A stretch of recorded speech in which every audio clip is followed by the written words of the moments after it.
Hello, and thank you for joining on this Thursday, June 11th, for another devotion on spiritual warfare. I am going to be reading from Eugene Peterson's The Message. I'm just going to read the entire section through that today.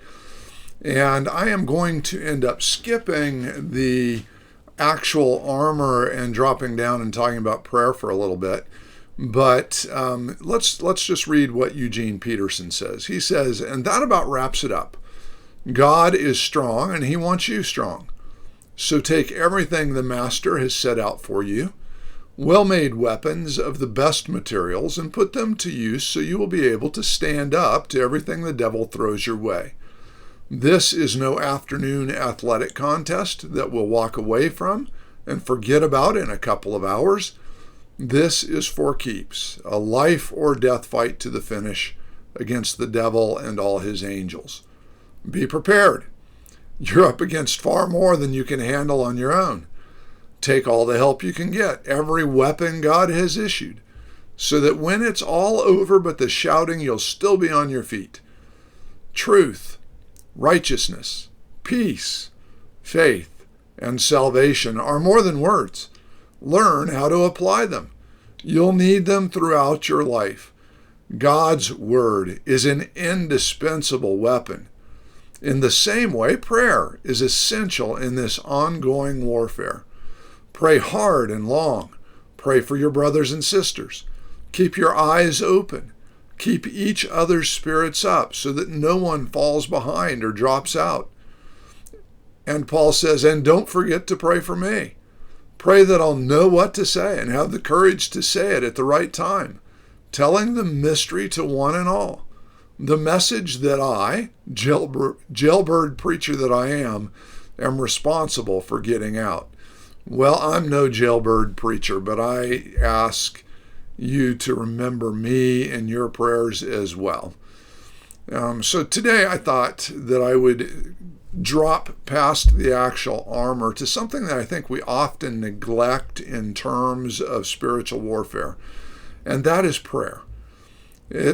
We will need the truth, righteousness, peace, faith, and the sword of the Spirit, the word of the Lord. And once again, I would encourage you to be reading the 2020 readings and listening to what God is saying to you. Once again, I would encourage you to participate in the 2020 groups if you are able to do that.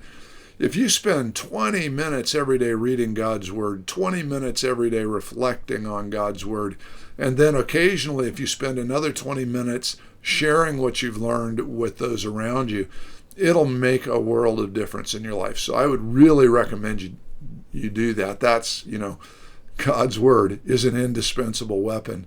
And we need to stay in it and have that sword strapped on and sharpened and ready to go. But then Eugene Peterson puts it this way, in the same way. So he says you'll need them throughout your life. God's word is an indispensable weapon. And then he says, in the same way, prayer is essential in this ongoing warfare. Pray hard and long. Pray for your brothers and sisters. Keep your eyes open.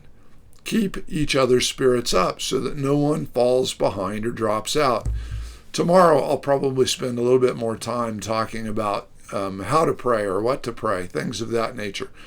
But today, I just want to encourage you. Prayer is a conversation with God.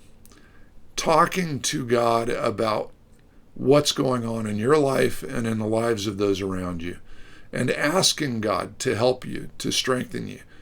The Jesus calling for today talked about how important it is for us to stay close to God and how important it is for us to practice our reliance upon God.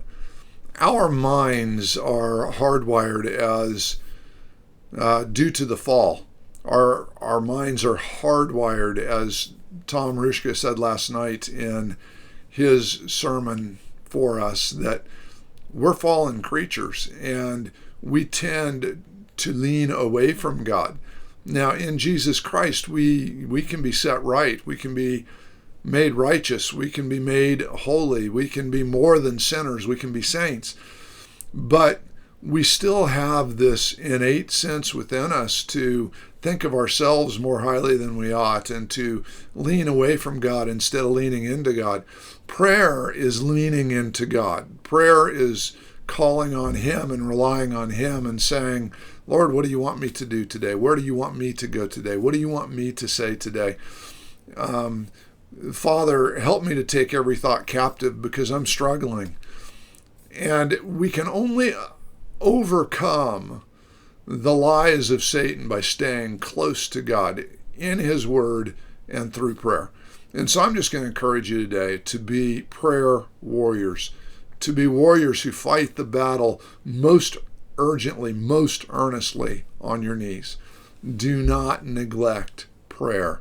In the same way, prayer is essential in this ongoing warfare. I think Eugene Peterson has that right.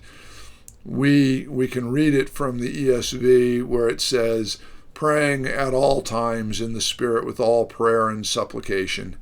To that end, to keep alert with all perseverance, making supplication for all the saints and also for me.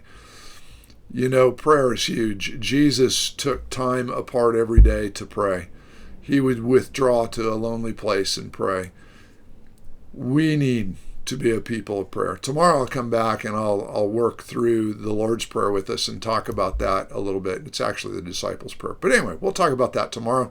God bless. But today, what I want you to remember is to stay close to God through prayer. Don't try to do this on your own. Stay close to God.